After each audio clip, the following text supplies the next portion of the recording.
There is a specific kind of silence that lives inside the most powerful offices in the world. Not the silence of emptiness. Not the silence of peace. The silence of someone who has decided that words are a currency and they are very, very careful about where they spend them. You have felt it before, maybe. In a doctor's office before a diagnosis. In a boardroom before a decision that will change everything. In a relationship before the sentence that ends it. That silence that carries more weight than any noise. That silence that makes the air itself feel pressurized. In the fashion world, the real fashion world, not the Instagram version, not the runway highlights and the celebrity front rows and the beautiful chaos of Fashion Week, but the actual internal machinery of the industry that tells the entire Western world what to want, what to wear, what to discard, who to be. That silence has a name, Miranda Priestly. She has always been the silence at the center of the storm, the eye of the hurricane around which the entire industry rotates, whether it acknowledges the rotation or not. For 40 years, longer than most of her employees have been alive, she has been the single most powerful editorial voice in the history of American fashion journalism, editor-in-chief of Runway magazine, the woman who decides, the woman who, with a slight tilt of her head or a barely perceptible narrowing of her eyes, can make or unmake careers, collections, reputations, futures. The Devil Wears Prada. If you haven't seen the original film, first of all, stop everything, find it, watch it, and then come back. Because what followed from that 2006 masterpiece, directed by David Frankel based on Lauren Weisberger's novel, starring Meryl Streep in what many consider the defining role of a career that contains nothing but defining roles, was not just a movie. It was a cultural artifact, a document of a particular kind of power, a love letter and an indictment, simultaneously, to the world of fashion and to the specific gravitational force of charismatic, brilliant, terrifying women who refuse to apologize for being exactly what they are. Miranda Priestly became iconic in the way that very few fictional characters become iconic. She entered the cultural vocabulary, her specific, whispered cruelty, the quiet devastation of that's all as a dismissal, the cold precision of her contempt for mediocrity, became shorthand for a particular kind of professional dominance. Meryl Streep did something in that film that she has said is the hardest thing she has ever done as an actress. She played a monster sympathetically. She played a tyrant with enough humanity, visible beneath the tyranny, that audiences left the theater not sure whether they feared Miranda Priestly or wanted to be her.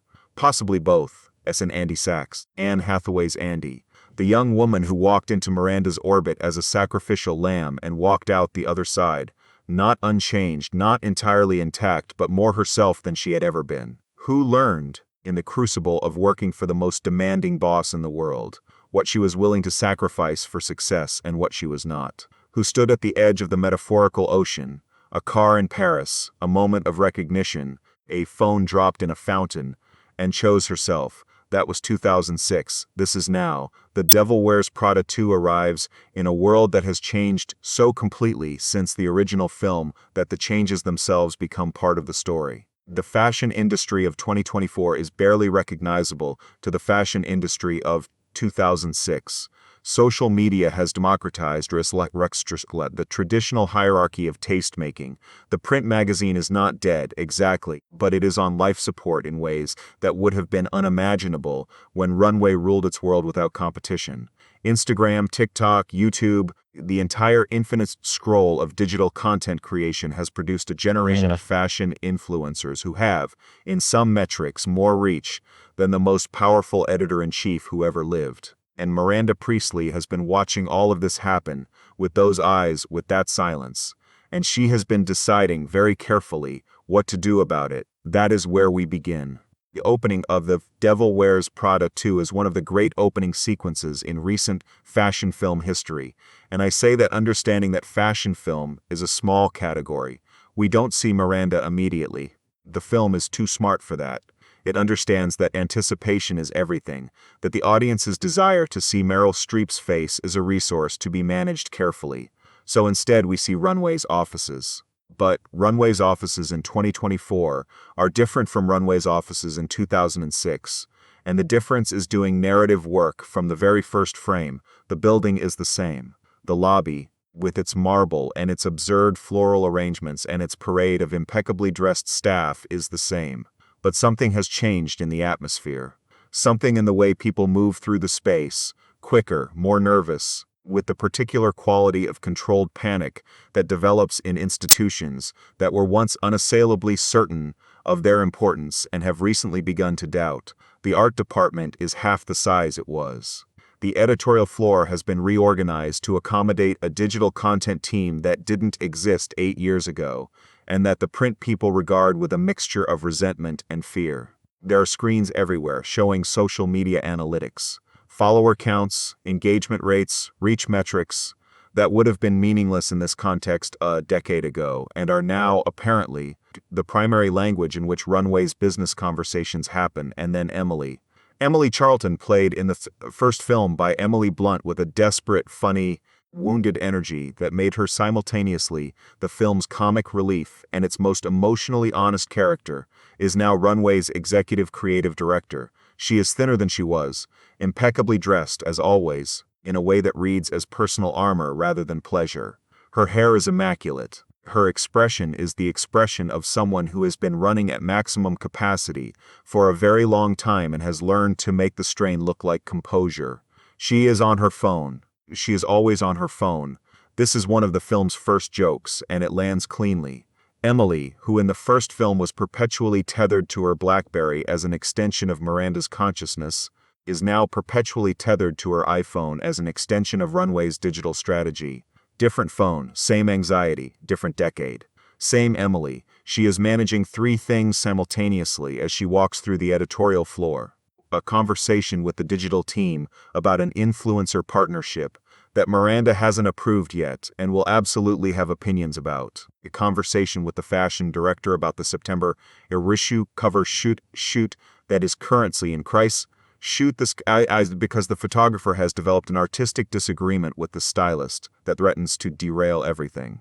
And an interior monologue about whether she remembered to eat today, which she didn't, which is fine, she is fine. The new assistants, there are 2 of them now, a change from the first film's single Andy.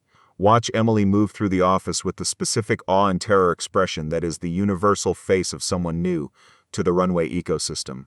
They know Emily's name, they know her title. They know, from the extensive briefings they received before their first day, that Emily Charlton has worked for Miranda Priestley longer than any other surviving member of the senior staff, and that this fact is either evidence of extraordinary capability or extraordinary masochism, and that the 2 things might not be mutually exclusive. What they don't know yet is that Emily Charlton is, in her own specific way, as formidable as the woman she works for. That the years in Miranda's orbit have done to Emily what they do to all the people who survive them. They have burned away everything that wasn't essential and left behind something that is, if not quite fearless, then at least fluent in fear in a way that most people never achieve. The assistants' names are Zoe and Marcus. Zoe is the one who wanted this, who applied to this job with the focused ambition of someone who has been planning for it since sophomore year of college, who has the right degree and the right internships and the right ability to walk in heels on marble floors while maintaining a functional conversation. She is, in other words, the Emily of this story. She knows it. She has thought about it. She has decided that knowing it is information rather than warning.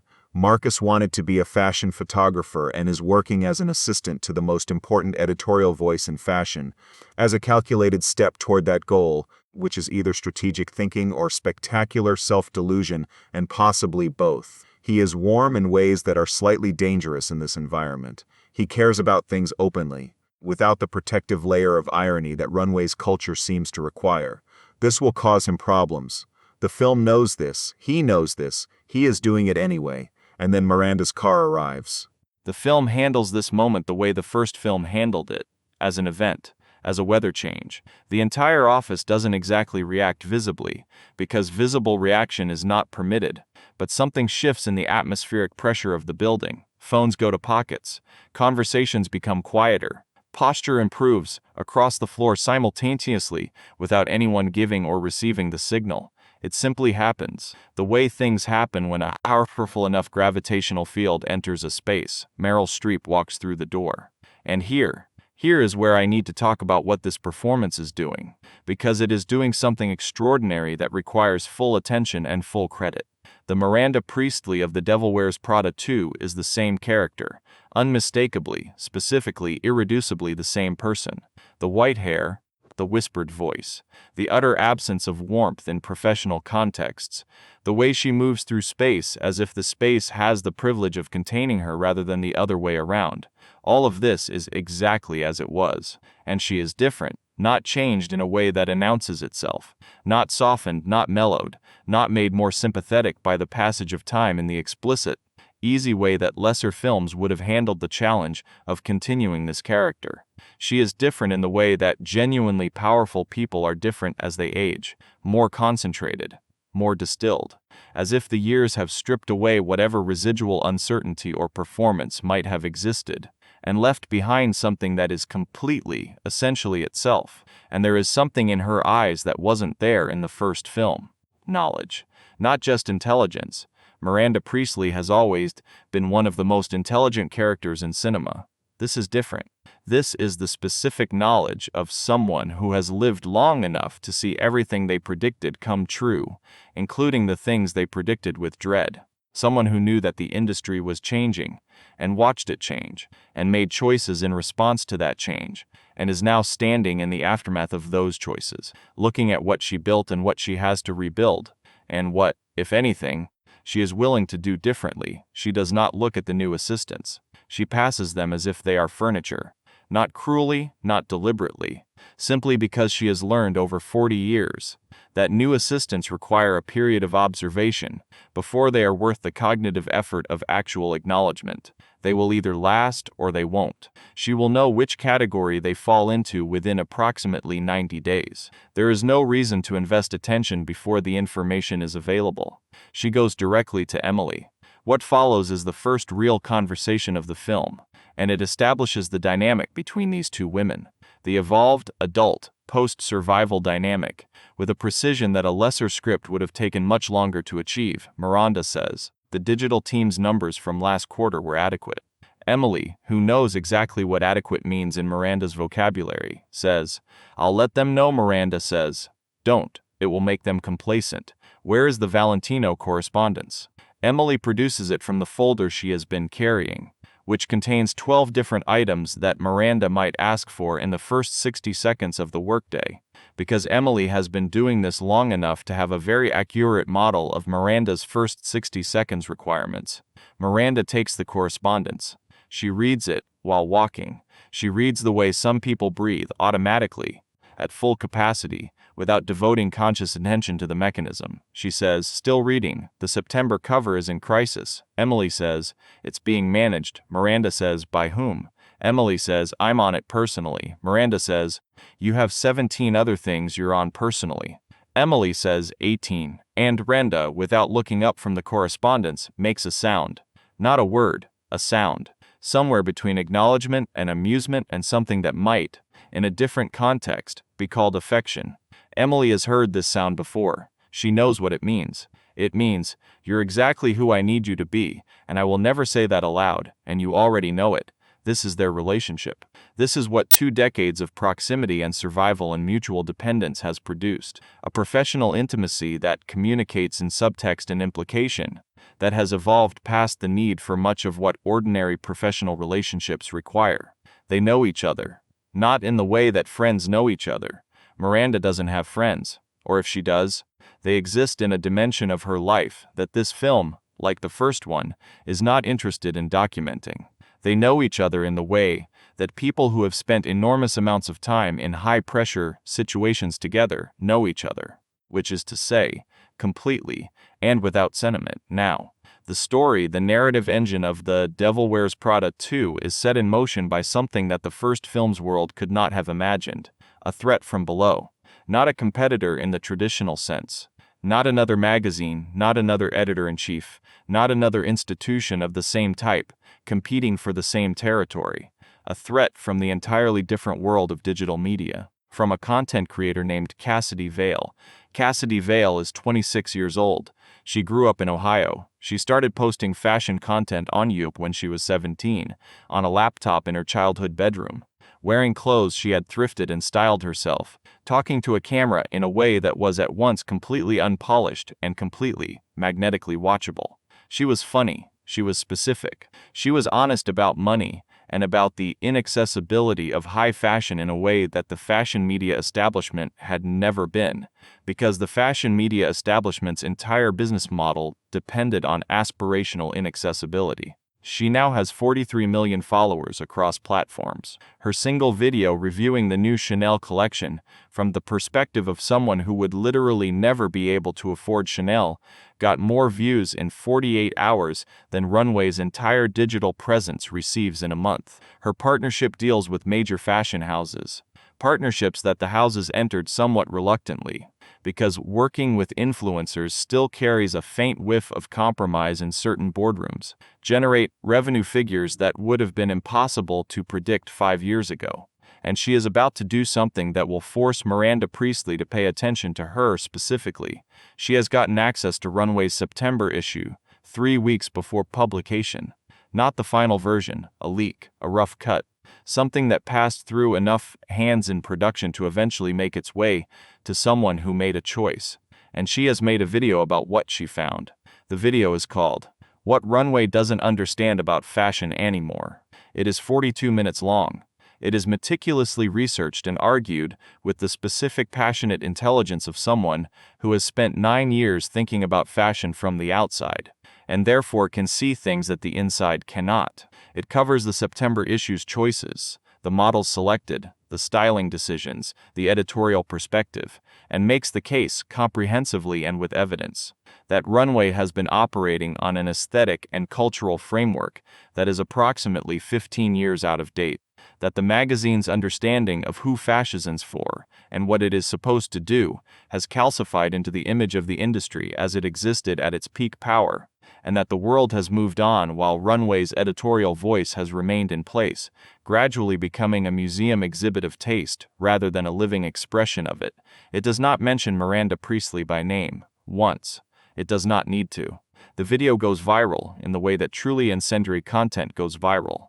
Not gradually, not through algorithm-assisted push, but explosively, overnight. The kind of viral spread that happens when something says, clearly, what a lot of people have been thinking unclearly, when something provides language for a feeling that was previously only a feeling. Fashion Twitter, which is one of the most vicious and simultaneously most emotionally invested communities on the internet, spends approximately 18 hours in collective, ecstatic, somewhat hysterical conversation about the video. Think pieces appear in the New York Times, in The Guardian, in every outlet that covers the Ralbul's intersection of media and culture. The word runway appears in more conversations in 48 hours than it has appeared in the previous 6 months. Miranda Priestly watches the video once, in her office, alone, with the door closed, which means, as Emily knows, having worked for her long enough to understand the full grammar of Miranda's physical choices, that Miranda is in a state of mind that she does not want anyone to witness. She watches it with the focused, still attention she brings to everything she reads. She does not react visibly.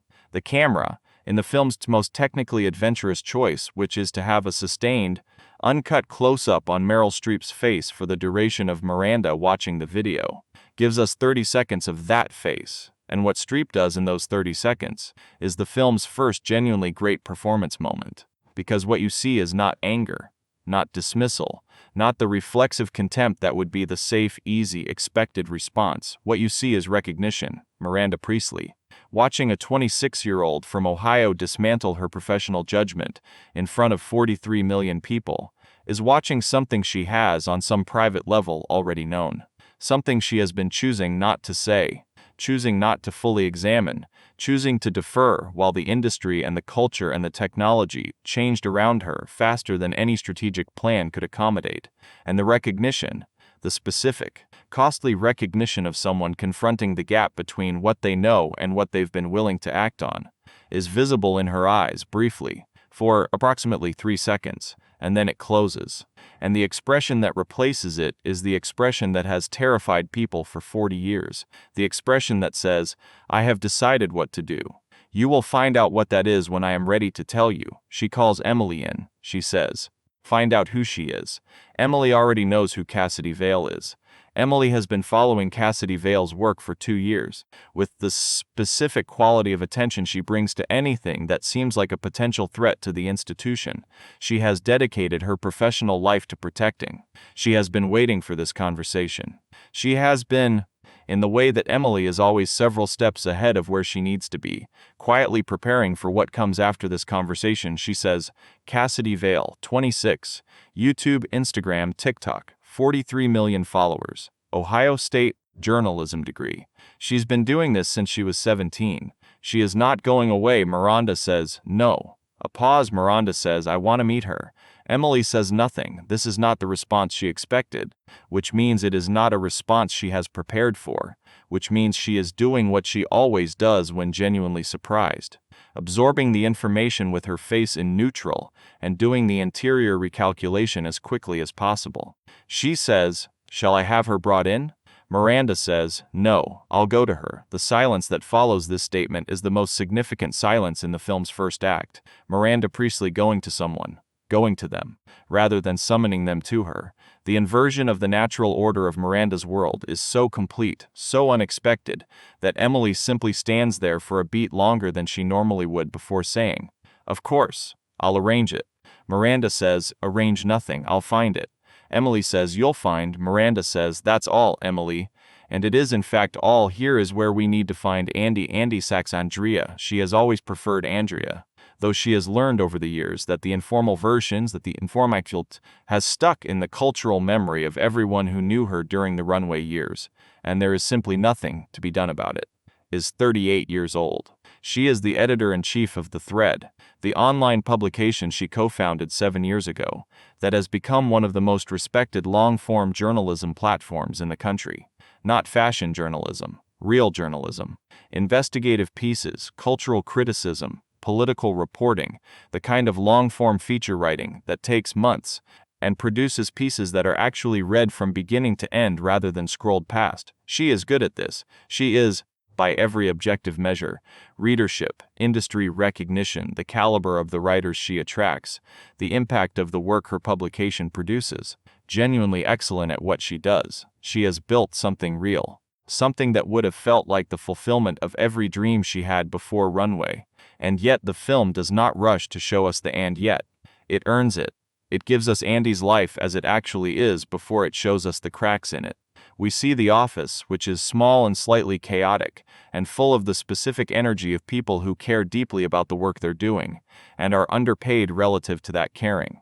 We see Andy in an editorial meeting, moderating a conversation between two writers who disagree about the framing of a piece, with the patience of someone who has been doing this long enough to know that the disagreement is productive, and she just has to hold the space for it to resolve itself. We see her having lunch with Lily, the college friend who appears in the first film as Andy's moral anchor, who remains that, talking about nothing particularly important with the easy warmth of a long friendship.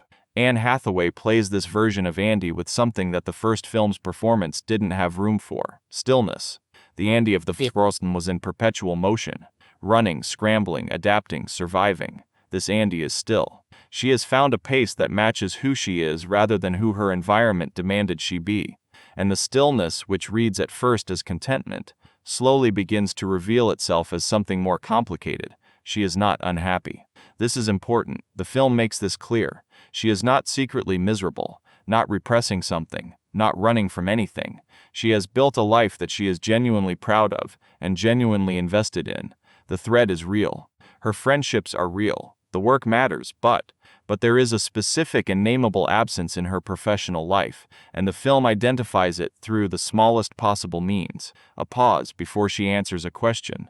A moment, in a conversation about the magazine's future plans, where she stops and looks at the middle distance for just slightly too long. A quality in her eyes sometimes when she is looking at something beautiful. A photograph, a piece of design, the specific way light falls on a building at a certain hour. Of hunger for something she has not allowed herself to fully acknowledge. She misses fashion. not the cruelty of the runway years, not Miranda's specific brand of annihilating brilliance, not the anxiety and the impossible standards, and the 6 pounds she lost because she was too busy and too stressed to eat regularly.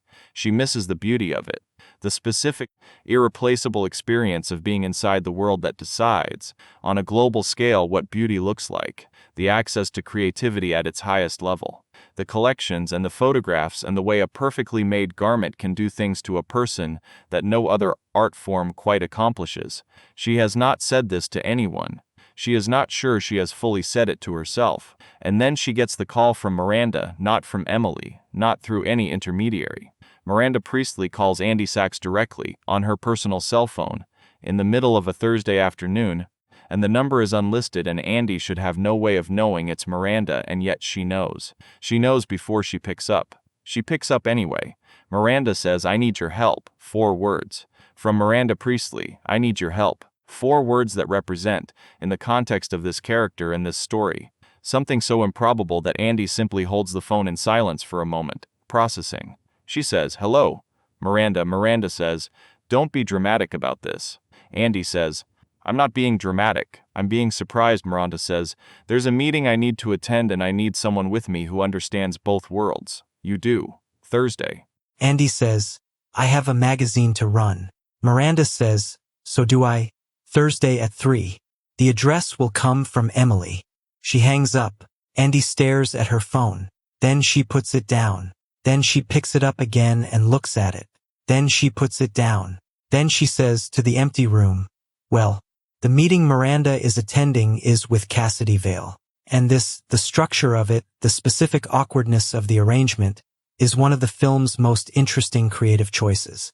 Miranda is going to see Cassidy, but she is taking Andy with her, not as protection and not as management, as a translator, as someone who has lived in both worlds and can move between them, as someone who, once upon a time, was exactly the kind of person that Cassidy Vale is now. Someone from outside the fashion establishment who arrived in it and survived it and ultimately chose something else. The meeting takes place not at Cassidy's studio or office. She doesn't have either. She films from home and works from wherever she happens to be, but at a coffee shop in Brooklyn that Cassidy has apparently claimed as her primary workspace. It is the kind of coffee shop that exists specifically as a rebuke to the aesthetic that Runway represents. Mismatched furniture, exposed brick, the kind of comfortable shabbiness that is simultaneously genuinely casual and, in a neighborhood like this one, extremely expensive to maintain. The coffee is excellent. The people working there are wearing whatever they feel like wearing. Miranda arrives in her car. She steps out. She is wearing, as always, impeccably. And something happens in the coffee shop, in the street around the coffee shop, actually, that the film captures with delighted specificity. People recognize her. Not the usual way people recognize a fashion icon in a fashion context. The way people recognize her who grew up watching The Devil Wears Prada. The way she is recognized by a generation for whom she is not a professional figure but a cultural one. A meme. An archetype. That's all whispered by someone's friend to make her laugh. Miranda Priestley as a costume on Halloween. Miranda Priestley as shorthand for a certain kind of impossible demanding excellence. She notices the recognition. She always notices everything. She does not react to it. Andy is waiting outside. The moment the two of them stand on the same sidewalk again, for the first time in over a decade, the film allows itself a beat. A full beat. The camera holds on them. Two women who have not seen each other since a car in Paris, since a phone dropped in a fountain, since a moment of mutual recognition that ended their professional relationship and saved Andy's sense of herself. Both of them older. Both of them, in different ways, more than they were. Andy says, "You look exactly the same." Miranda says, "You don't. You look better." And it is almost a compliment. In Miranda's vocabulary, in the specific context of their history, better from Miranda Priestley is the equivalent of an emotional declaration from anyone else. Andy knows this. Miranda knows she knows. They go inside. Cassidy Vale is already there. She is at a corner table with a laptop and 3 notebooks and a coffee and the specific organized chaos of someone who works primarily from her own mind and the media she consumes rather than from physical files. She is, in person, exactly what her YouTube presence suggests: warm, direct, funny in a way that is entirely unperformative. She is wearing a vintage blazer over a plain white t-shirt and jeans, and the blazer is incredible, late 70s, perfectly proportioned, something she almost certainly found at a flea market, and she is wearing it with the ease of someone who has an instinctive relationship with clothes rather than an intellectual one. She stands when Miranda and Andy approach. Not because she's been told to, nobody told her anything about protocol, but because she was raised to stand when someone older enters. And this instinctive courtesy, this basic human decency that has nothing to do with industry hierarchy, is the first thing that shifts Miranda's assessment of her. Slightly, almost imperceptibly, but Miranda's assessments shift on very small evidence. Miranda looks at the blazer. She says, 1977 Yves Saint Laurent. The color is off because the lining was replaced at some point. The original would have been raw silk. Do you know what you have? Cassidy, to her credit, does not react with either awe or defensiveness. She says, I know it's incredible. I didn't know the rest. Thank you. Miranda says, sit down. They sit. What follows is the scene that the film has been building toward, and it delivers on that build-up with the precision of a screenplay that has thought very carefully about what these three women need from this scene and what the scene needs to accomplish for everything that follows. Miranda doesn't lead with the video. She doesn't open with acknowledgement or with confrontation. She opens with a question. She says, tell me what you think fashion is for. Cassidy doesn't hesitate. The lack of hesitation is itself information. It tells Miranda that this person has thought about this, has thought about it long and seriously, and arrived at a position that she believes in rather than a position she performs. She says, it's for everyone. That's the whole point. Clothes are not optional. Every human being on the planet wears them. What they say, what they mean, how they're made, who can afford them and who can't, that's not a niche interest. That's one of the most fundamental expressions of human culture there is. And the way the traditional fashion media has talked about it, as if it belongs to a small group of people with the right access and the right bodies and the right bank accounts, is both false and actively harmful. And I think it's also bad for the industry. I think limiting who fashion speaks to has limited what fashion can say. Miranda says nothing for a moment. Then she says, you're not entirely wrong. For Miranda Priestley, this is essentially an unconditional surrender. Andy, who has been watching this exchange with the particular quality of attention of someone who has personally experienced being assessed by Miranda and survived, sees it for what it is. Cassidy doesn't yet, which is fine. She will. She says, I'm not entirely right either. The video was, I stand by everything I said, but I said some of it badly. I said some of it from the outside in a way that missed things I couldn't see from the outside. Runway has done things I didn't account for. There are things the print tradition preserves and maintains that digital content can't replace. I know that. Miranda says, what things?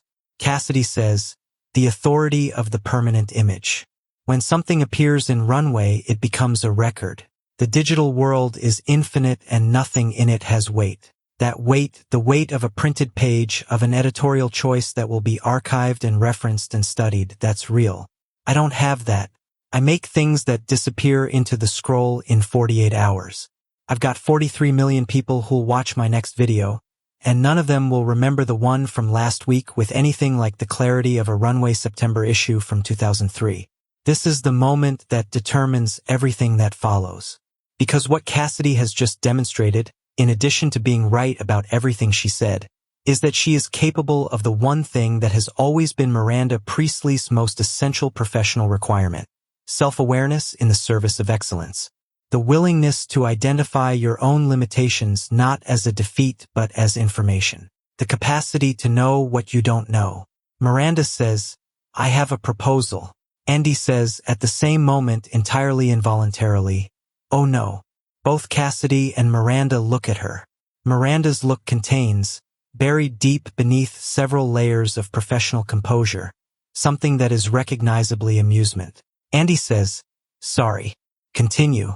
Miranda says, Runway is launching a new digital initiative, not an extension of the print magazine, a separate entity, different voice, different audience. It will require someone who understands the digital landscape from the inside, not someone who learned it from a media strategy deck, but someone who built their presence in it from nothing. I'm offering you the editorial directorship of Runway Digital. The silence that follows is the silence of a proposal that is too large to respond to immediately. Cassidy sits with it. She doesn't perform being overwhelmed, but she is genuinely processing something that represents a fundamental change in what her life looks like. She says, "And in exchange?" Miranda says, "You'll stop making videos that characterize Runway's editorial choices as the work of someone who has stopped paying attention." Which is not accurate, though some of your specific criticisms were. Cassidy says, "You're admitting some of my criticisms were valid." Miranda says, "I'm not admitting anything. I'm telling you what the proposal is." Cassidy says, "I need to think about it." Miranda says, "You have until tomorrow morning." She stands, picks up her bag, the specific understated magnificence of it, and leaves. Just like that. The meeting is over when Miranda decides it's over, and the fact that she initiated it rather than summoned Cassidy to her changes none of the dynamics. She is still Miranda. The world still operates around her. She goes. Cassidy watches her go and then looks at Andy. She says, "Is she always like that?" Andy says, "She is, in fact, always exactly like that. Do you want the honest version of what working for her is like?" Cassidy says, "Yes." Andy says, "It will be the hardest thing you've ever done professionally, and the most educational, and there will be days when you will genuinely question whether any amount of professional growth is worth the specific cost, and on those days you will be asking exactly the right question. She will demand things from you that you don't know you're capable of, and she will not acknowledge when you achieve them, and she will notice everything and say almost nothing, and what she says will occasionally be devastating and occasionally, very occasionally, something that you will carry with you for the rest of your career as the most important piece of professional feedback you ever received." Cassidy says, "And you still took the phone call." Andy says, "I still took the phone call." What this exchange establishes, what the film is doing here in a way that it will develop across the rest of its runtime, is a relationship between Andy and Cassidy that mirrors, in crucial ways, the relationship between Miranda and Andy in the first film. The older woman who has been through it, the younger woman who is considering whether to go in. The shared recognition of a particular kind of ambition, a particular kind of talent, a particular kind of terrible, beautiful, irresistible calling that fashion exerts on certain people. And the question, which the film holds at the center of everything without answering it too quickly, of whether the knowledge that something will cost you something is a reason not to do it, or whether the cost is, in fact, part of what makes it worth doing. Cassidy takes the job. The announcement causes, predictably, a sensation. In the fashion industry, in the media industry, in the digital content world, in the broader cultural space where people who care about things like this, and it turns out a remarkable number of people care about things like this, the announcement generates exactly the kind of discourse that reveals what people actually think rather than what they perform thinking. Traditionalists in the fashion media are horrified. Runway has sold a piece of its identity, has let the barbarians not just inside the gates, but into the editorial director's chair. Digital content advocates are divided. Some see it as validation, as the establishment finally recognizing what has been obvious for years, while others see it as co-optation, as the establishment absorbing a threat in order to neutralize it. And Cassidy's own community of followers is the most uncertain of all, because she belongs to them and has now aligned herself with something that, fairly or not, many of them have been trained to see as the enemy. The video she makes about her decision, filmed from the same space where she filmed everything before, same vintage blazer, same unpolished lighting, same completely direct address of the camera, becomes the most watched video of her career. She doesn't perform certainty about the choice. She talks about it the way she talks about everything, from the middle of it with the honest uncertainty of someone who is trying to think something through in real time and is willing to do that in front of 43 million people. She says, "I don't know if this is the right call. I think it might be. I think the only way to change something from the inside is to actually go inside. And I think I'm bringing something that Runway needs, and I think they're offering me something I need, and I'm not sure that's the same as it being right, but it's what I know, and that's all I have." Miranda watches this video, alone, in her office, with the door closed, and this time what appears on her face, briefly, is not recognition. It is something warmer. Something that, in a different context, from a different person, you might call respect. Now the actual work begins. And this, the day-to-day reality of what the collaboration between Miranda's runway and Cassidy's sensibility actually looks like, is where the film is at its most specific and its most interesting. Because the challenge is not conceptual. Everyone can agree, in the abstract, that fashion media needs to evolve, that traditional print authority and digital reach need to find a way to coexist and complement rather than compete. The challenge is practical. The challenge is the 1,000 individual decisions that have to be made every day, each one requiring someone to decide whether the old way or the new way is right in the specific instance, and what that even means. The first major crisis arrives within 2 weeks.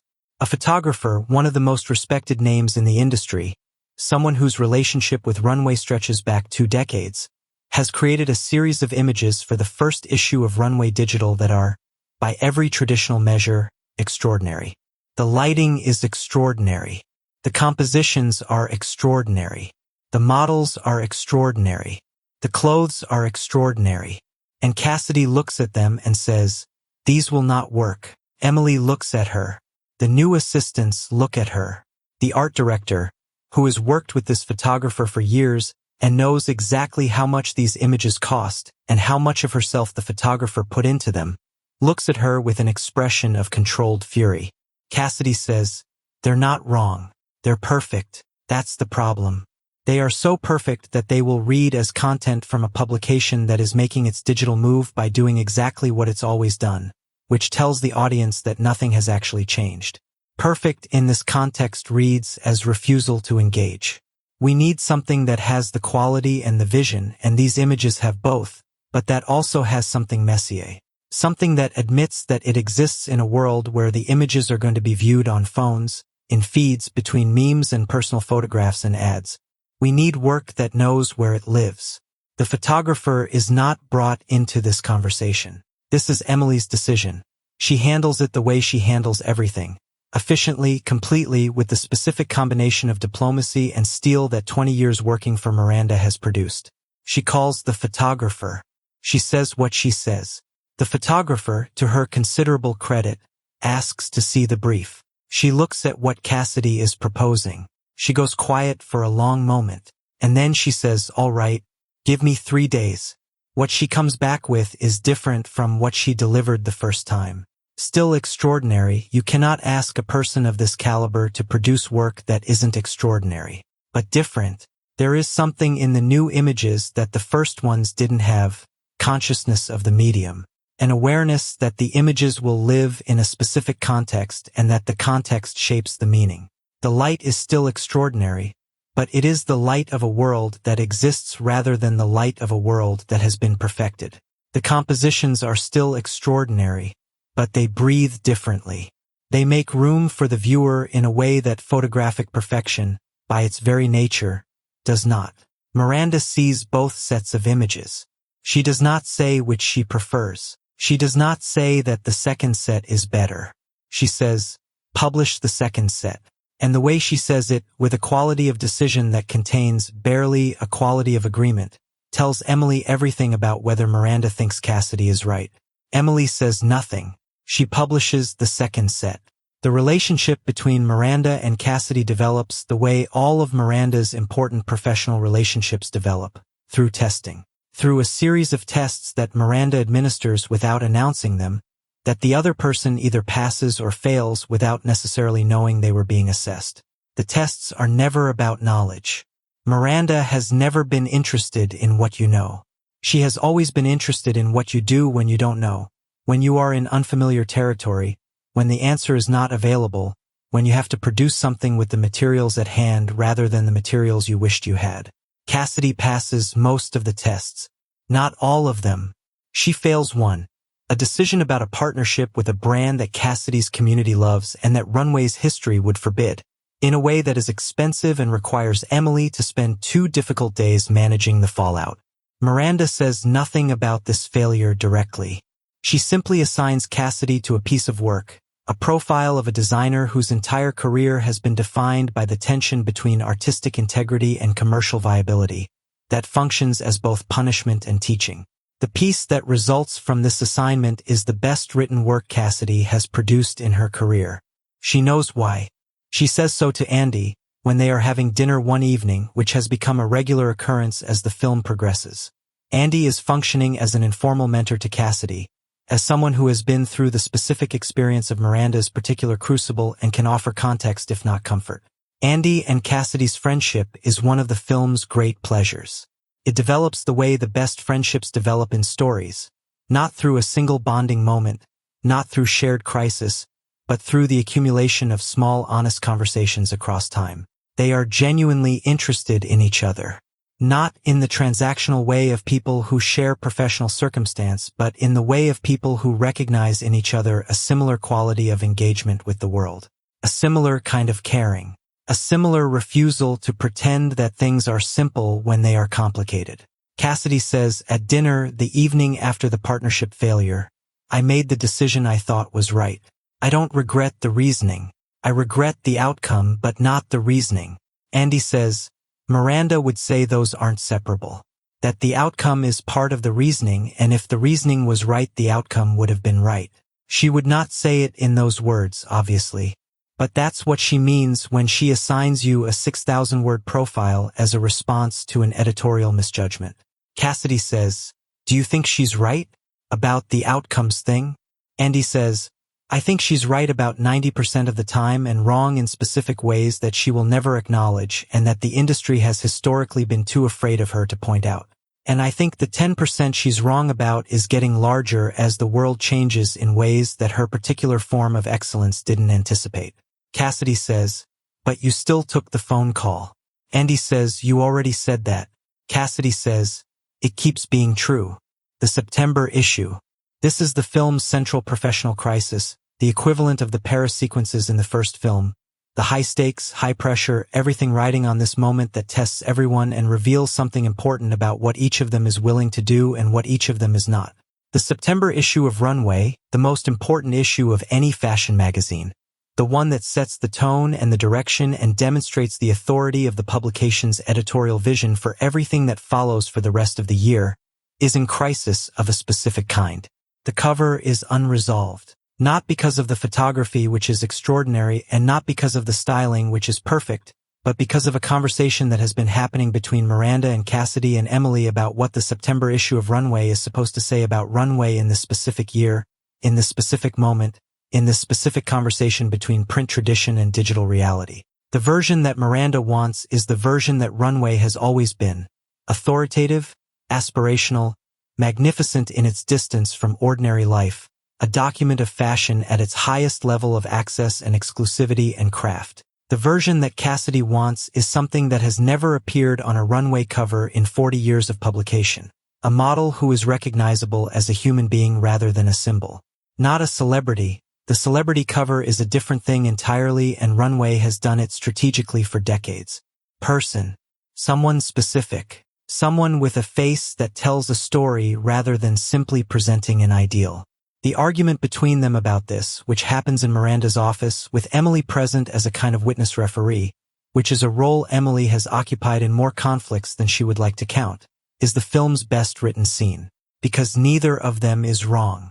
That is what makes it a genuine conflict rather than a story about one character being correct and another being incorrect. Miranda's argument for the traditional runway cover is not conservatism for conservatism's sake. It is an argument about what fashion magazines actually do, what they have always done, which is to create a space where the ideal is made visible, where beauty is presented at its most concentrated and its most intentional and its most demanding, where the distance between what is and what could be is maintained as the source of aspiration. The moment you close that distance, Miranda argues, you change what the object is.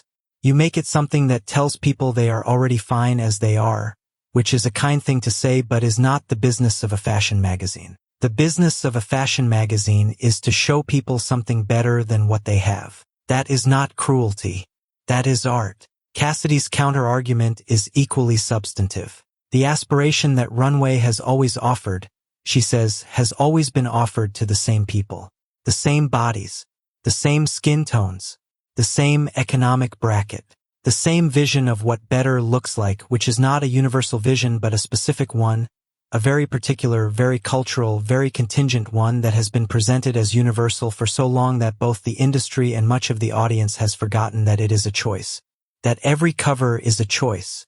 That the choice of who to put on the cover, who to make the face of the aspiration, is not a neutral aesthetic decision but a cultural and political one, and pretending otherwise is not artistic integrity. It is the pretense of objectivity from a position that has always been a position. Miranda says, "You're describing politics."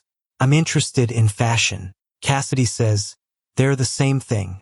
Miranda says, "They're not." And conflating them is how fashion loses the thing that only fashion can do, which is to exist entirely in the realm of beauty without apology. Once you make fashion responsible for social justice, you have made it into journalism. "I already have a journalism department." Cassidy says, "I am journalism. And I'm telling you that the world you're making fashion for, the world where beauty is one specific thing and aspiration means wanting to look like a very specific kind of person, that world doesn't trust you anymore. Not because they've been told not to, because they've looked at 40 years of covers and noticed they were never there." The silence after this is the longest silence in the film. Miranda says, "Leave me the mock-ups." Emily and Cassidy leave. Miranda sits with the mock-ups for the rest of the afternoon. She is alone with them for 3 hours, which is 3 times longer than Miranda Priestley has ever spent being uncertain about anything in her professional life, as far as Emily can tell from 20 years of observation. Emily knows this because she checks, not intrusively, not by entering, but by the small signals that tell you whether someone who is usually in motion has stopped, the absence of phone calls, the absence of summoning, the absence of the ambient energy that Miranda generates when she is active and certain and moving through the world. At 6 p.m., Miranda calls Emily in. She says, "The cover. We'll use both." Emily says, "Both." Miranda says, "The print edition will run the original cover. The digital edition will run Cassidy's choice. They'll be photographed in the same session, styled by the same team, shot by the same photographer. They will be equal in quality and in the prestige of the production. They will simply be different in what they say." Emily says, "It's never been done." Miranda says, "No, it hasn't." Emily says, "The industry will talk about it for years." Miranda says, "Yes, it will."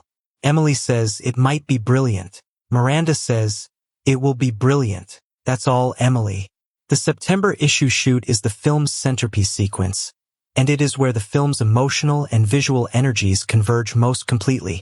The logistics of shooting 2 covers simultaneously, the same photographer, moving between 2 different setups, maintaining the quality of both while ensuring that neither feels like a consolation prize, are handled with the combination of organizational brilliance and creative intensity that defines Runway at its best.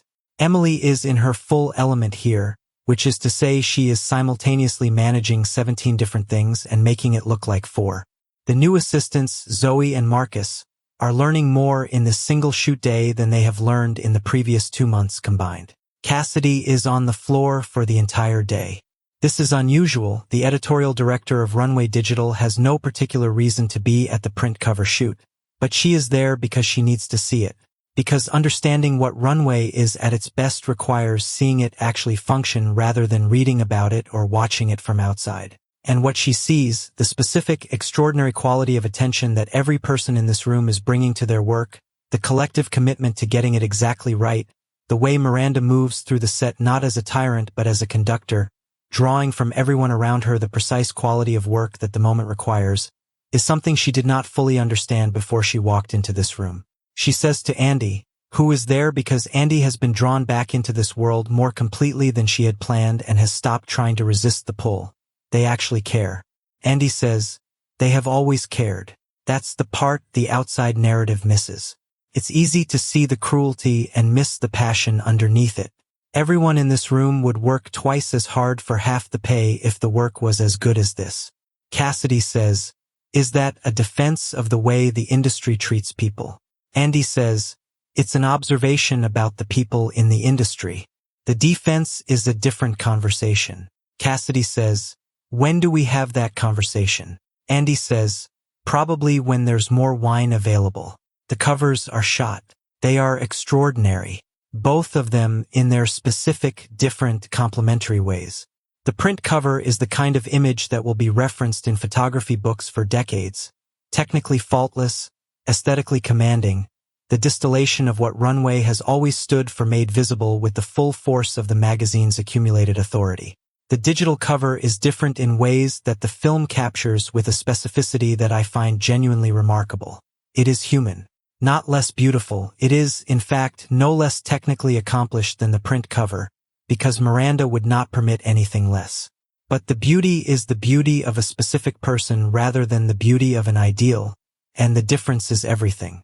You look at the digital cover and you see someone, a face with history in it, a face that is looking at you rather than past you, a face that makes the aspiration feel like an invitation rather than a demand. Miranda looks at both finished covers together, for a long time, standing in the art department with the lights bright and the room quiet around her.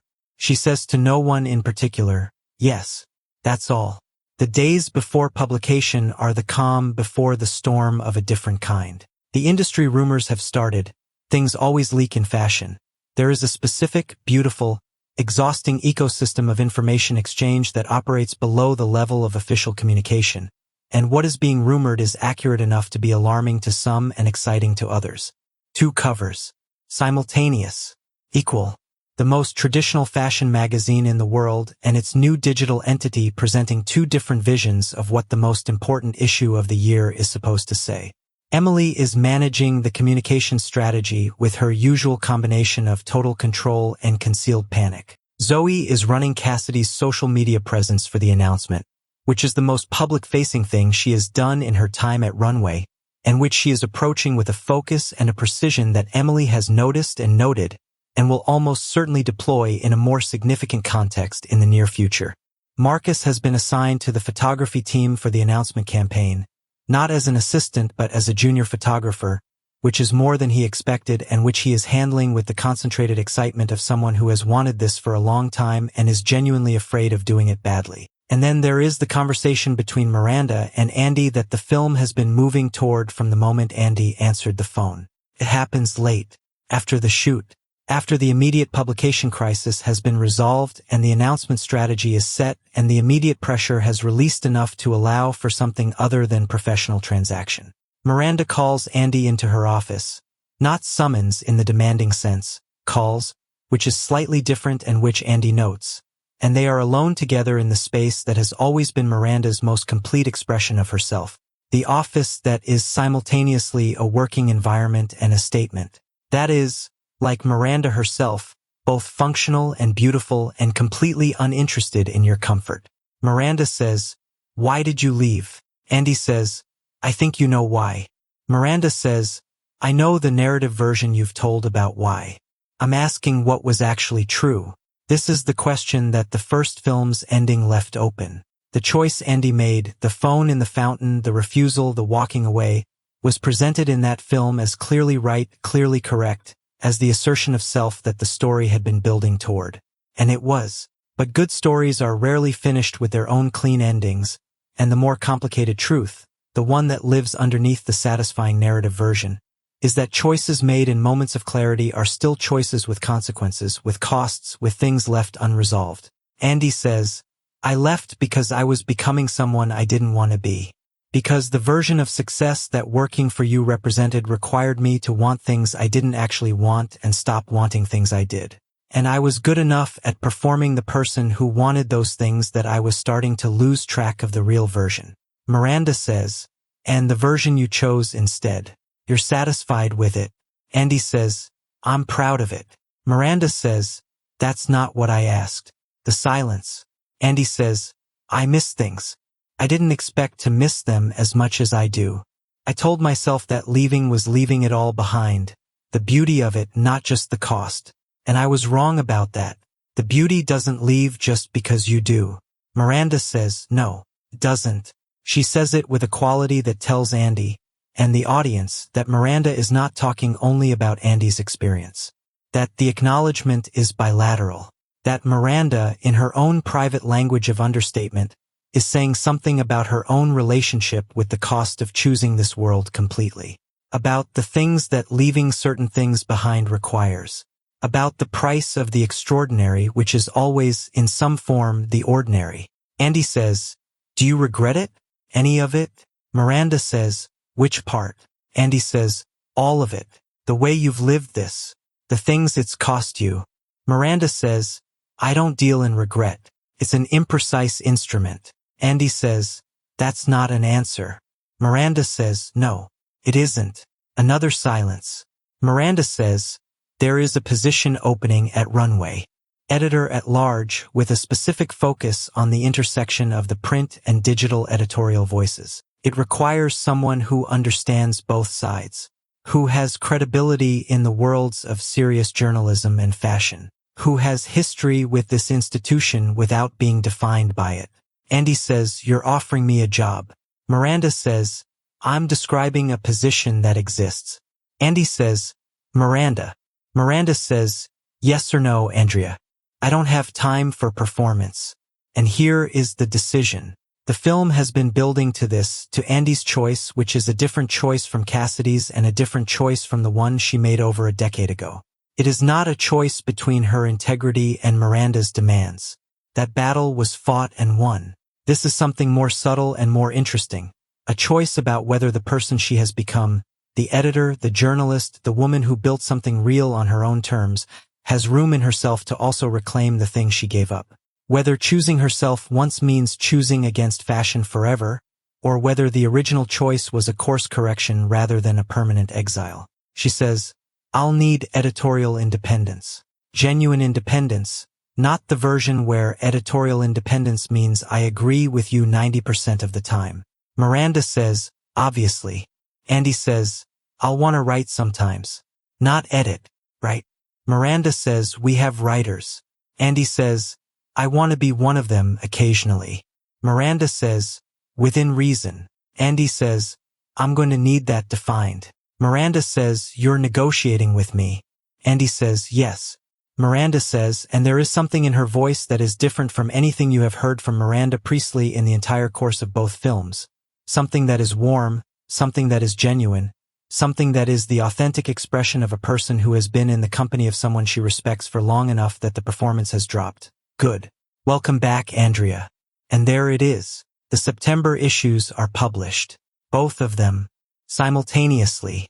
The print issue and the digital issue side by side in every way that matters except the one way they are different, which is the one way that every observer in the industry, and every cultural commentator and every media analyst and every one of Cassidy's 43 million followers immediately focuses on.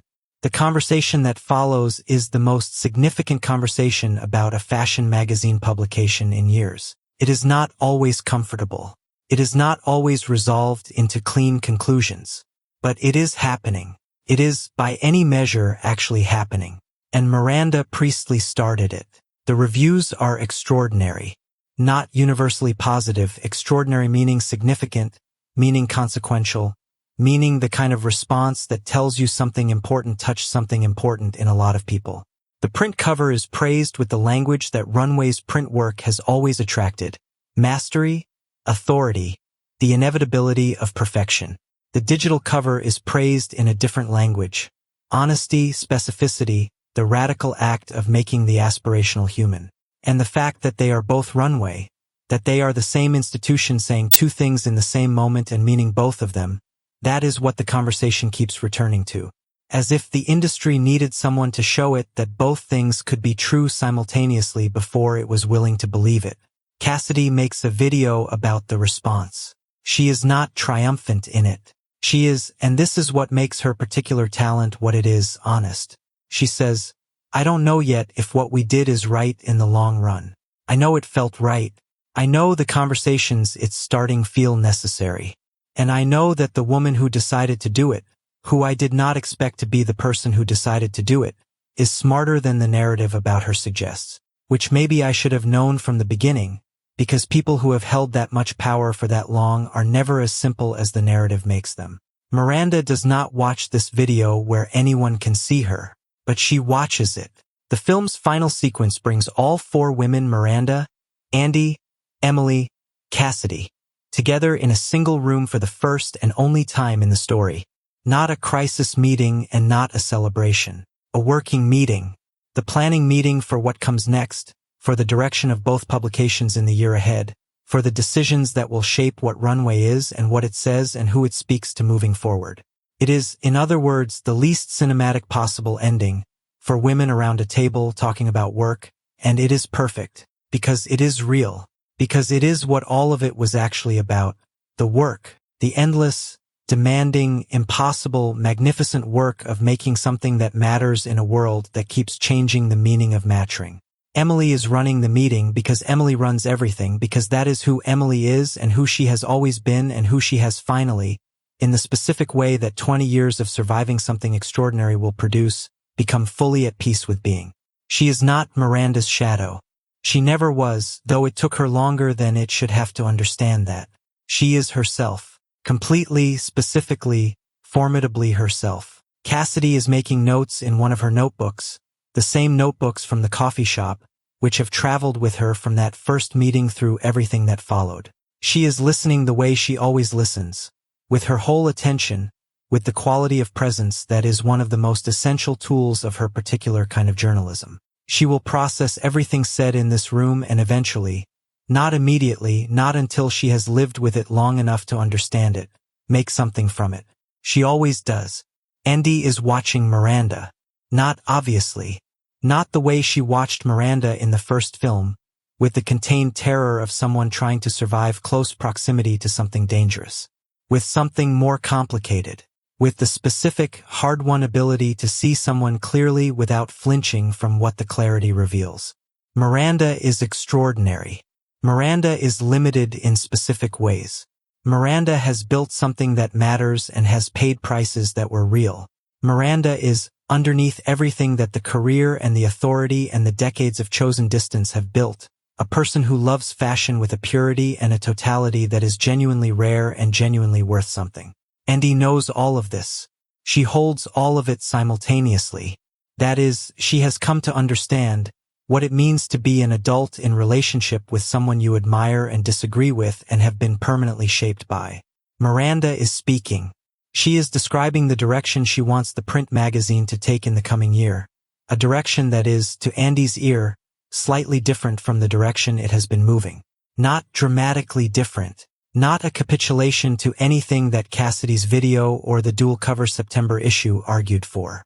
But different in a way that suggests that the conversation is continuing inside Miranda's head, that the questions are being engaged with, that the self that thinks about these things is still moving and still asking. She says, the October issue will center on craft. Not the result of craft, the process, the making, the specific and labor-intensive and increasingly rare practice of making things by hand, of the artisanal tradition in fashion that mass production and fast fashion have nearly eliminated. This is not nostalgia. This is argument. The argument is that the future of fashion, the version of it that survives what the industry is currently surviving, is not in volume. It is in significance, in objects that are worth keeping, in clothes that mean something because of what went into making them. She says this last part looking at no one in particular. But Andy, who has known her long enough to read what she says through what she means, hears in it something that goes past editorial strategy. Something about the value of things that take a long time and cost something real and are built to last. Something about a particular relationship with work and with the objects that work produces. Something personal, though Miranda would never use that word. Emily makes a note. Cassidy makes a note. Andy says nothing, which is itself a response. Miranda says, that's all. And it is. They gather their things. The meeting is over. The work continues as it always continues, as it will always continue, because fashion, the real thing underneath the spectacle and the economics and the cultural weight of it, is not a problem that gets solved. It is a conversation that never ends. A relationship between human beings and the objects they put on their bodies, which is a relationship as old as human consciousness and as contemporary as whatever appeared in your feed this morning, and that is never going to stop being interesting to the people for whom it is interesting. They file out. Emily is already on her phone before she reaches the door. Cassidy is back in her notebook. Andy pauses at the doorway. Miranda is looking at something on her desk. A photograph. You can see over Andy's shoulder that it is a runway cover, old from the early days of the magazine, when Miranda was still building rather than maintaining. When the industry was different and she was different and the certainty of her vision was not yet the iron certainty it would become. When she was, in other words, the age that Cassidy is now. Andy says, "Miranda." Miranda looks up. Andy says, "Thank you for the phone call."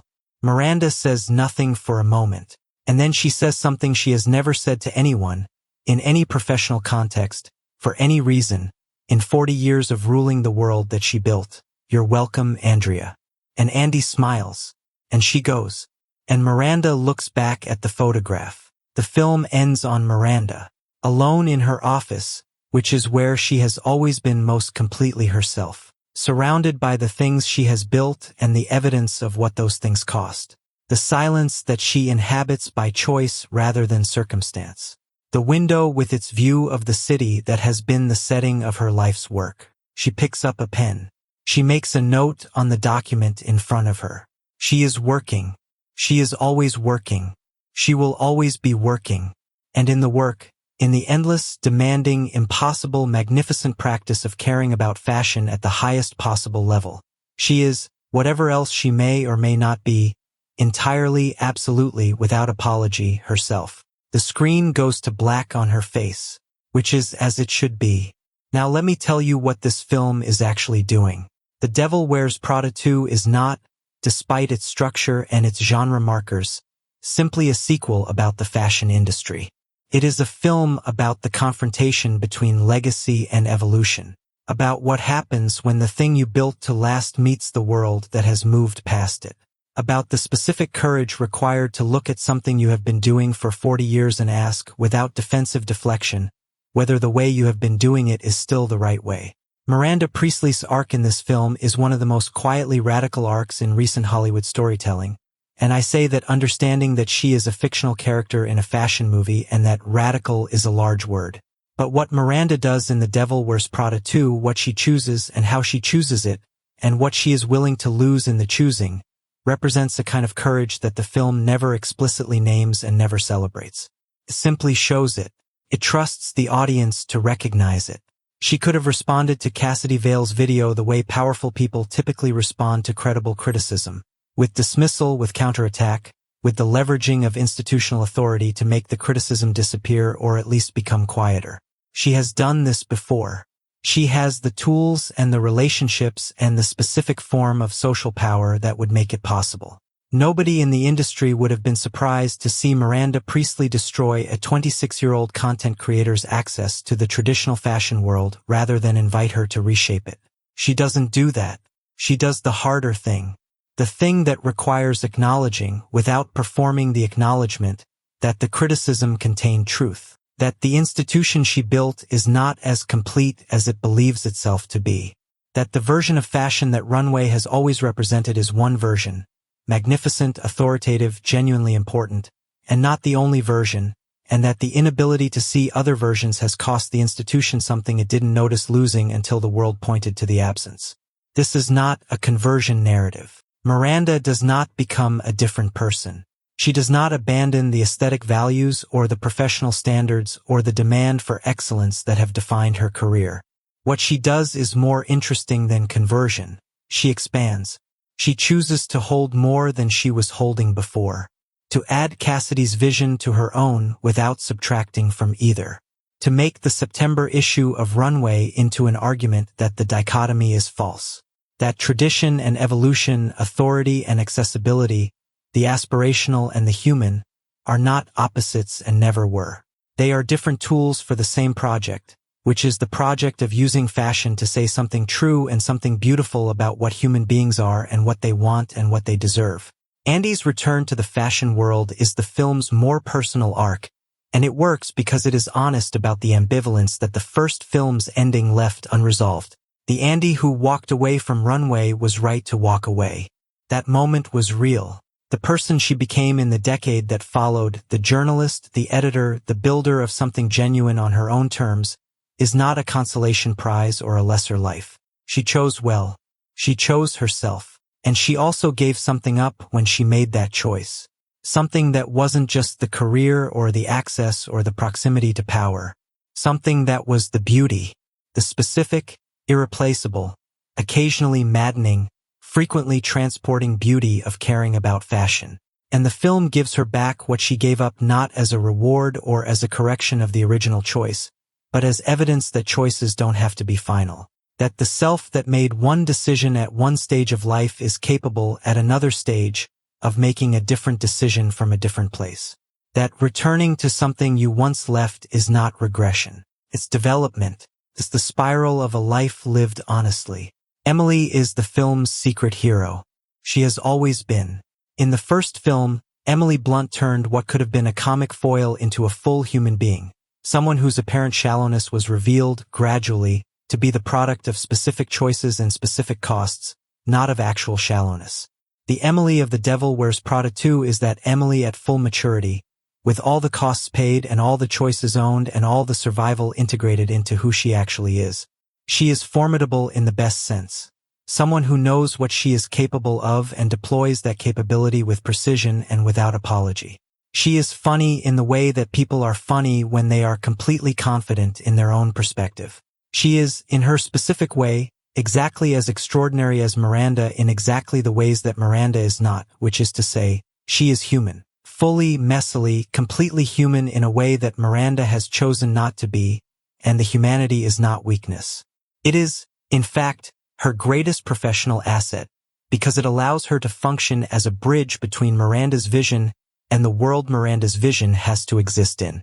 The film's handling of the fashion industry's actual current moment, the crisis of print media, the democratization of the fashion conversation, the question of who fashion is for and who gets to decide, is, by Hollywood standards for this type of material, genuinely sophisticated. It doesn't offer easy answers. It doesn't suggest that Cassidy's way is simply right and Miranda's is simply wrong, or that the reverse is true.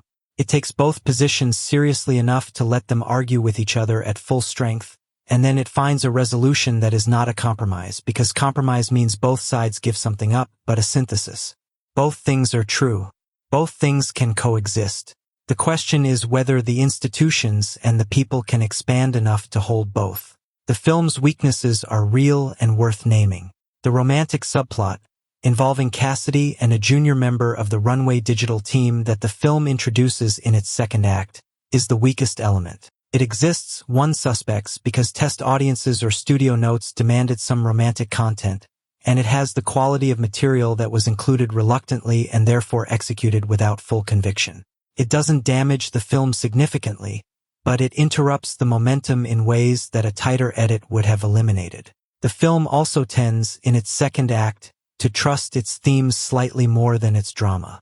There are sequences where the argument the film is making is clear and correct and is being illustrated rather than dramatized, where we are watching characters perform the film's ideas rather than living them. This is a subtle distinction and not a fatal flaw, but the first film was more consistently alive in its scene-by-scene execution, more committed to the comedy and the darkness and the specific texture of individual moments. The sequel is occasionally more concerned with what it means than with what it is. But Meryl Streep is doing something in this film that no description can adequately capture. She is playing a character who is 80% the same as the character she played in 2006. And the 20% that has changed is the 20% that makes the entire film function at the level it does. She is playing someone who has arrived at a specific kind of wisdom. The wisdom of someone who has been right for so long that being challenged feels existential, and who has chosen, in the face of that challenge, to remain curious rather than defensive, to stay open rather than close, to let the world she has mastered continue to matter to her rather than retreating into the protected certainty of what she already knows. In the final scene, Miranda alone in her office, looking at the old photograph, picking up the pen, going back to work, Streep does something that is so small it is barely visible and so large it contains the entire film. She smiles. Just slightly. Not at anyone. Not at herself exactly. At the work. At the fact of the work. At the fact that the work continues and that the continuation is, itself, the point. She is happy. Miranda Priestley, in the last moment of The Devil Wears Prada 2, is happy in the way that only people who have found the right relationship with their life's work are happy. Not satisfied, she will never be satisfied. Satisfaction is not the goal and never was. Happy in the ongoing, active, forward-moving way of someone who knows exactly why they are here and has chosen to be here and is, in this specific moment, completely where they are. It's a beautiful image. It's the right image to end on. Final assessment. The Devil Wears Prada 2 earns its existence in the most important way that sequels can earn their existence. By having something to say that the original couldn't say. The first film was about the cost of ambition and the importance of knowing what you will and won't sacrifice for success. The second film is about what you do with the person you become after you've made those choices. About whether excellence and evolution are compatible. About the courage required to be a certain kind of extraordinary in a world that keeps changing what extraordinary means. It is not as perfectly constructed as the first film. The first film had a narrative tightness, the single POV, the clear arc from arrival to departure, the structural simplicity of a fish-out-of-water story, that the sequel's more distributed narrative doesn't match. The sequel is messier, more ambitious in scope, more interested in ideas than in the clean machinery of story. These are not simply weaknesses. They are also evidence of a film that is trying to do harder things. That is willing to be imperfect in the service of something larger. Meryl Streep, a 9 out of 10. The performance is a masterclass in the art of restraint. In the art of saying everything by saying almost nothing. In the art of making a character who should be, by every narrative logic, unsympathetic, into someone you fear and understand and, by the end, genuinely care about. And Hathaway, an 8.5. She is doing less than Streep, but she is doing it beautifully. The Andy of this film is the most difficult version of the character to play. Not the scared young assistant, not the competent professional in crisis, but the adult who has arrived somewhere real and is deciding, with full information, whether to let herself want something she once chose to leave. She plays it with honesty and with warmth and with the specific quality of someone who has been working long enough that the work itself has become the performance, which is to say, no performance at all. Emily Blunt, a 10. There is no other number. Emily Charlton in The Devil Wears Prada 2 is the character Emily Blunt has been building toward for 18 years, and the film gives her the space she deserves and she fills every inch of it. The direction is confident where it needs to be confident and slightly uncertain where it is slightly uncertain, which is to say, it is the work of talented filmmakers who are handling material of real ambition with real craft and the occasional visible effort of ambition slightly exceeding execution. The screenplay is the film's greatest strength and its most occasional weakness. Great when it is trusting the characters to live inside the ideas. Slightly labored when it is asking the characters to illustrate the ideas from outside them. Overall, 8 out of 10. It is a film that earns its place in the conversation it joins. That has something to say and says it not always perfectly but always honestly. That takes the people in it seriously enough to let them be complicated. That ends in exactly the right place. Not with a resolution, not with a bow, but with a beginning. With the sense, specific, earned, real, that the story that matters is the one that continues. That has always continued. That will always continue. Miranda Priestley picks up the pen. The work goes on. As it should. As it always should. End of full script. The Devil Wears Prada 2 YouTube cinematic recap and deep review total character count. 90,000 plus estimated narration time. 90 to 105 minutes. Let me take you back to something that the main narrative of this film handles quickly but that deserves its full weight and its full consideration. The way that the fashion industry itself functions as the film's fourth major character. Because The Devil Wears Prada 2 is not simply using fashion as a glamorous backdrop for a story about women and power and ambition. It is using fashion as a lens. As a specific and revealing way of looking at questions that extend far beyond any single industry. Questions about what culture owes to the people it speaks to. About whether excellence and accessibility are fundamentally in tension or whether that tension is itself a failure of imagination. About what happens when the institutions that have always defined the conversation stop being the only ones allowed to speak. The fashion industry in 2024 is one of the most economically significant and culturally complex industries in the world, and it is in a state of transition that has no clear endpoint and no obvious resolution. The traditional hierarchy, the houses, the editors, the photographers, the models, the specific ecosystem of authority and access that Runway represents at its highest point, has been disrupted in ways that are simultaneously superficial and profound. Superficial because the houses are still there, the collections still happen, the shows are still the shows, and the gravitational pull of the traditional fashion calendar has not disappeared. Profound because the conversation about what fashion means, who it is for, and what it is supposed to do has been opened up in ways that cannot be closed. The 43 million people who watch Cassidy Vale's videos are not going away. Their presence in the conversation is a permanent change in the industry's landscape, and the question facing every institution in that landscape, including Runway, including every fashion magazine, including every house whose entire business model depends on both the traditional prestige hierarchy and the new digital reach, is how to respond to that change. Whether to resist it, accommodate it, or find a way to actually use it to say something truer than what the old structure could say alone. Miranda's choice in The Devil Wears Prada 2 is the film's argument about how to answer that question.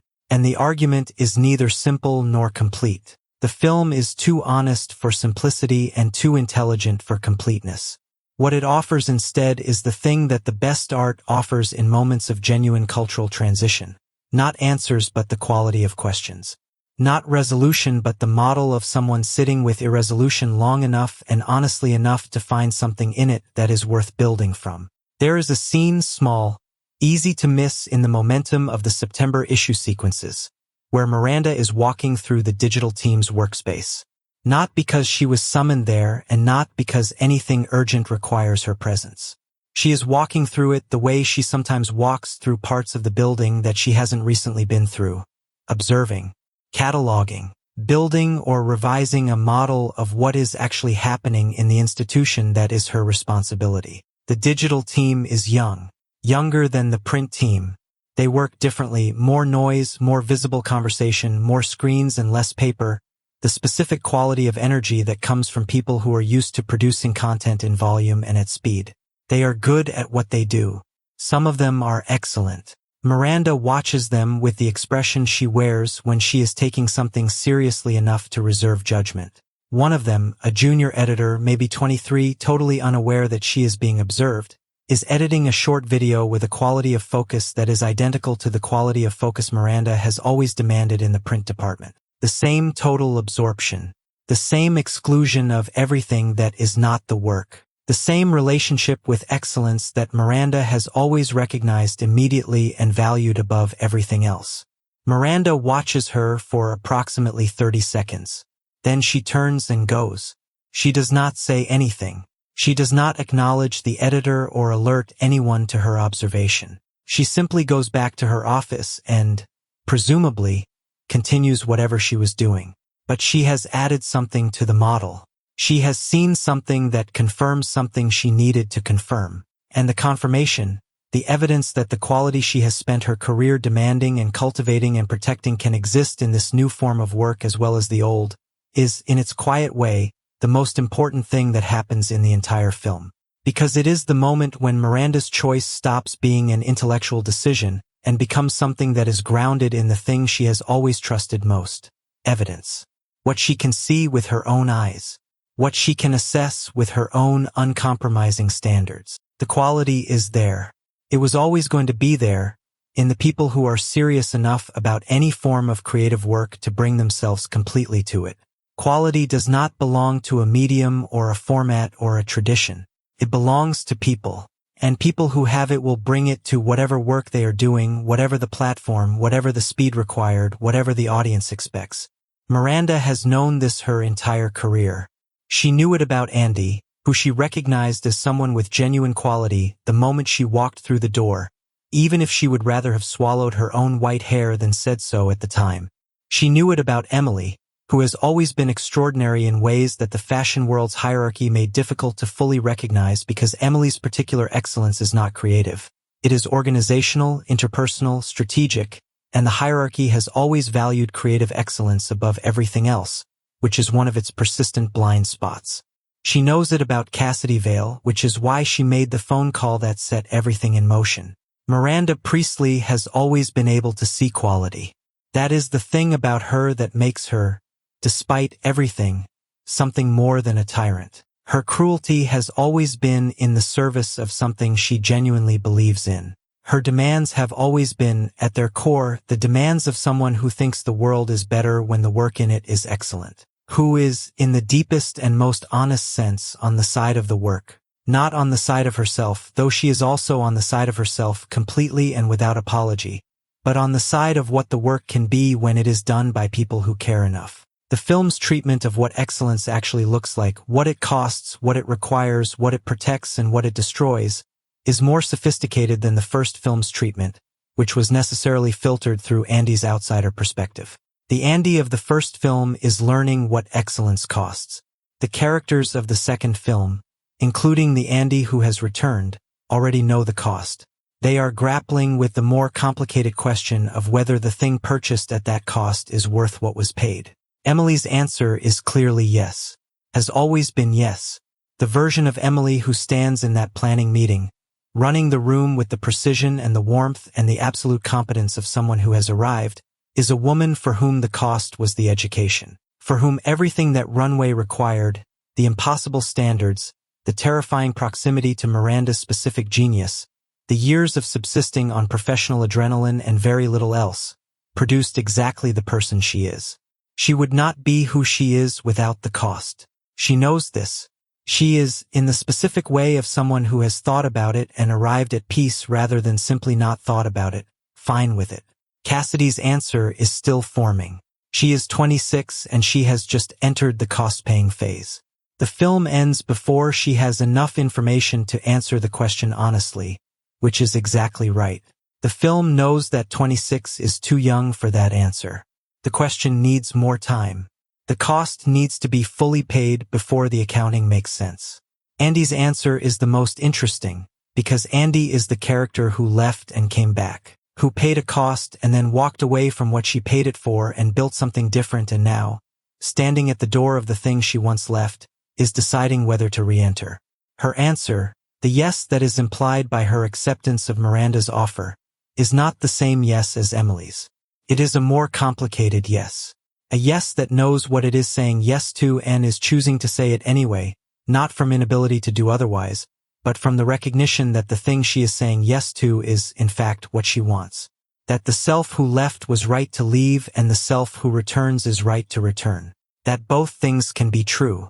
That this is what maturity actually feels like, when you find it, not certainty but the ability to hold contradiction without it destroying you. Miranda's answer is the one the film is most interested in, and the film earns the right to be most interested in it by having taken Miranda Priestley seriously enough, across 2 films, to have built a character who is capable of growth without ceasing to be herself. The Miranda of The Devil Wears Prada 2 chooses yes to evolution not because she has been defeated by the argument or convinced by logic or emotionally transformed by relationships. She chooses yes because the quality of Cassidy's argument, and the evidence of Cassidy's talent, meets the standard Miranda has always held for the things she is willing to respect. And when Miranda respects something, she does not merely acknowledge it. She incorporates it. She finds a way to use it. She makes it part of what she is building, which has always been, and remains, the best possible version of the thing she loves. The fashion industry. The conversation about what it is and what it owes and what it can be. The endless negotiation between authority and access, between tradition and evolution, between the aspiration that lifts people towards something larger than themselves and the humanity that insists the aspiration must include them. These conversations are not resolved in The Devil Wears Prada 2. They are not supposed to be resolved. They are ongoing. They are happening right now in the actual fashion industry, in the actual media landscape, in the actual difficult territory where 43 million YouTube followers and 100 years of print editorial tradition have to figure out how to coexist. The film does not claim to have answers. It claims to have something more valuable, the right questions, asked by the right people, with enough honesty and enough seriousness and enough love for the subject to make the asking itself worth something. That is what the best films about industries and institutions do. They don't explain the industry. They illuminate it. They take you inside the thing and show you not the mechanics but the meaning. They make you care about something you might not have cared about before by showing you the people who care about it completely, who have given their lives to it, who are in the middle of working out what that gift cost them and whether the cost was right. Miranda Priestley picks up the pen. Runway will publish next month. The conversation continues. It always continues. And that, the conversation continuing, the work ongoing, the question still alive and still demanding and still worth asking, is the best possible thing that a film about fashion, about power, about the particular, irreplaceable, maddening, magnificent experience of caring about something enough to give it everything you have, can leave you with. 8 out of 10. Confidently, gratefully, with the specific pleasure of a film that took its subject seriously and its audience seriously and itself seriously in all the right proportions. Go watch it. And when Miranda Priestley whispers something devastating and the room goes completely still and you feel the weight of 40 years of accumulated authority in the silence, let it land. Let it mean something. Let the silence do what Miranda has always known silence can do. Tell the truth. That's all.